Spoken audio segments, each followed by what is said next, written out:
O avivamento do país de Gales, capítulo 5. Efeitos do avivamento.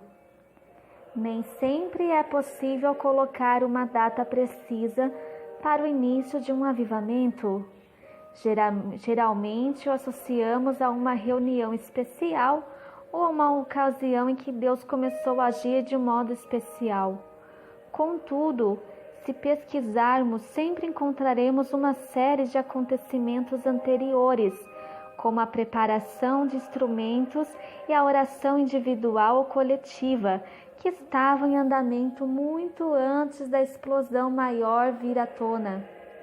Mais difícil ainda é identificar o final de um mover divino.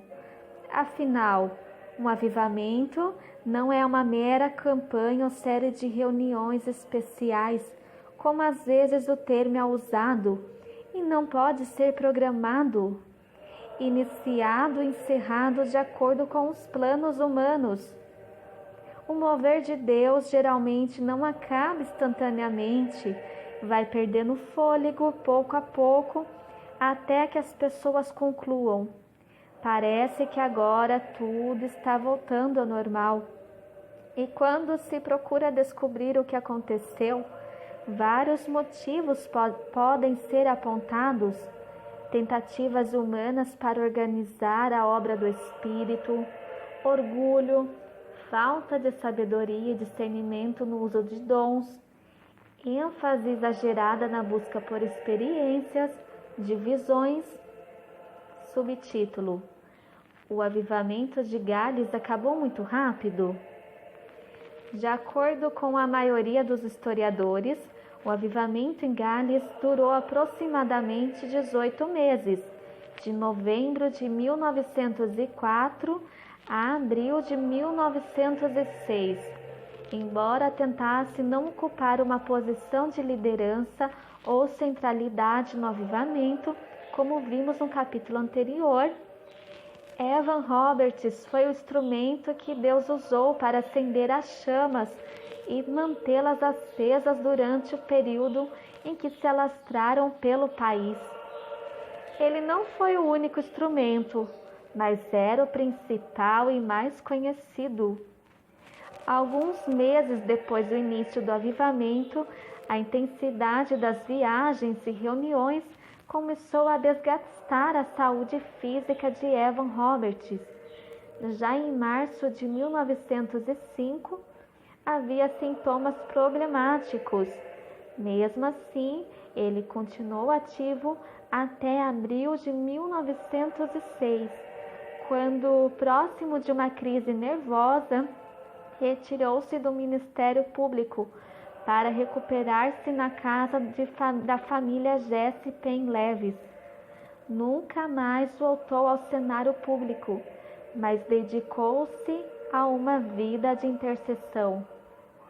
Na verdade, o avivamento ainda continuou por mais algum tempo, sob a liderança de vários outros evangelistas e homens de Deus, tais como Seth Joshua, que vimos no capítulo 2, mas não com o mesmo ímpeto de antes.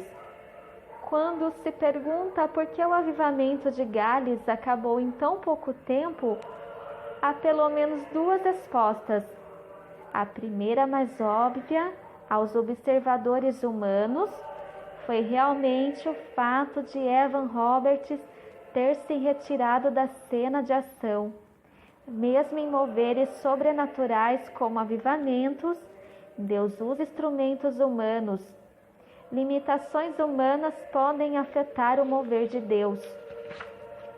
A segunda, menos evidente, mas não menos importante, é a seguinte: avivamentos não são a vida normal da igreja.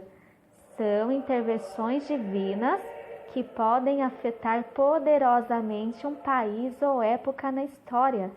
Entretanto, nunca foram planejados por Deus para continuarem indefinidamente.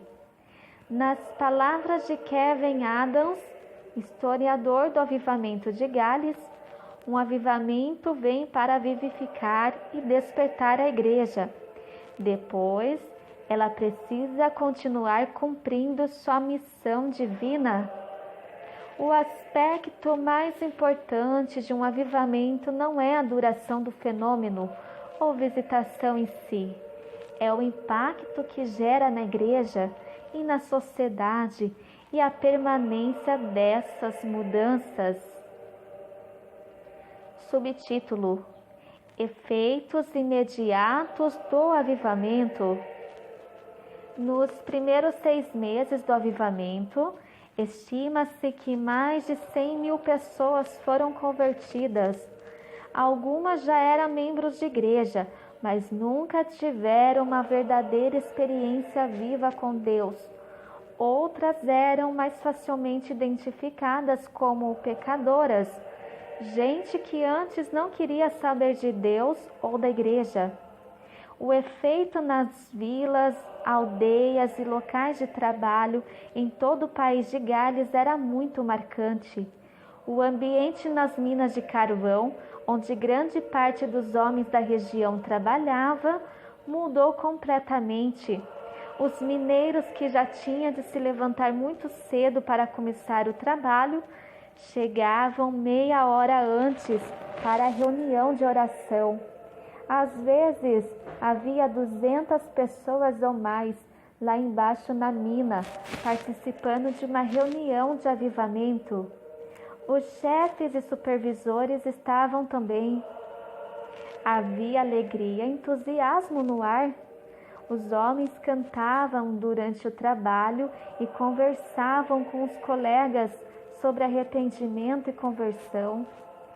Há várias histórias registradas sobre a mudança de clima nas minas.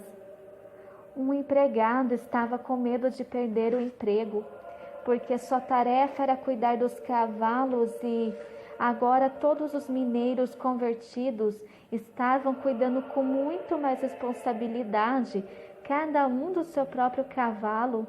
Mas isso não era o pior. Os cavalos também estranharam a mudança, acostumados a serem tratados com aspereza, palavrões e agressões. De repente, ninguém mais gritava ou dava chicotadas. Os homens haviam sido amansados pela operação do Espírito. E os cavalos não lhes obedeciam mais, não estavam acostumados a serem tratados com mansidão. O grande vício do povo na época era a bebida alcoólica. Os bares foram esvaziados, muitos faliram e foram obrigados a fechar as portas. Com a queda na bebida, houve queda marcante nos índices de criminalidade. A vida nas famílias foi transformada, porque os homens ficavam em casa e davam mais atenção para esposas e filhos. No avivamento de Gales, pelo que sabemos, não houve curas ou milagres. Não aconteceu nenhuma transformação de água em vinho, mas houve uma outra transformação, mais sutil, porém tremendamente sobrenatural. A transformação de cerveja em roupas e alimentos para as famílias carentes que antes passavam necessidade por causa do vício da bebida. O médico foi entrevistado por um jornalista durante o avivamento. O que o senhor está achando do avivamento? Estou achando maravilhoso, respondeu o médico. As pessoas estão acertando todas as suas dívidas antigas, contas que achei que nunca mais receberiam, estão sendo pagas. Um batismo de honestidade, um batismo de perdão, um batismo de reconciliação. Nos tribunais de justiça, às vezes, não havia casos para serem julgados. A polícia ficava ociosa e, em um lugar, passou a formar quartetos para cantar nas igrejas e para ocupar o seu tempo. Subtítulo: Efeitos duradouros. Embora o avivamento tenha acabado em menos de 2 anos, seus efeitos continuaram por muito tempo. Mesmo os críticos admitiram que, depois de 5 anos, 80% dos convertidos ainda se encontravam firmes nas igrejas.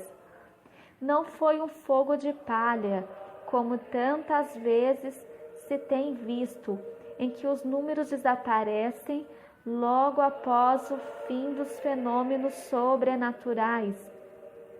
Outro ponto importante a notar é que os efeitos do avivamento não foram limitados à região imediata de Gales.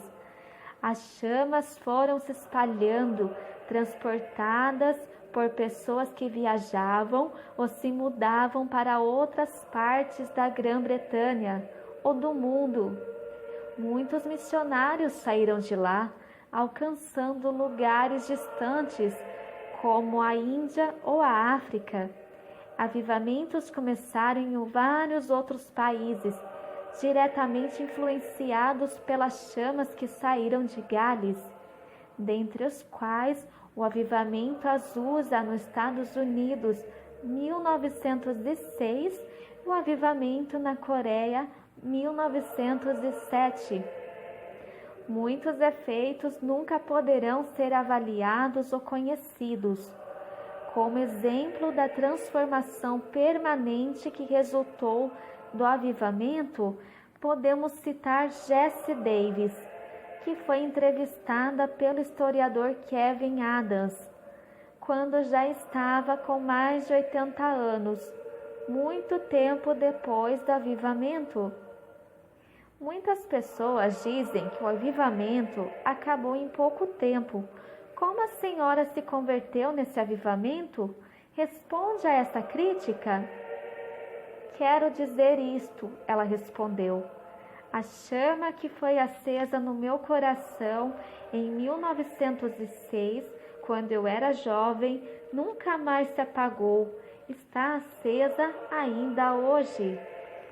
E estava mesmo, pois ela ainda mantinha uma reunião regular de oração na sua casa.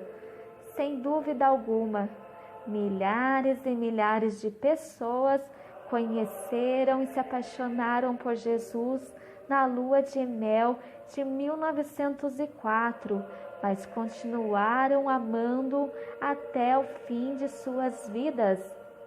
Isso não aumenta sua fome e sede por uma genuína visitação de Deus nos nossos dias?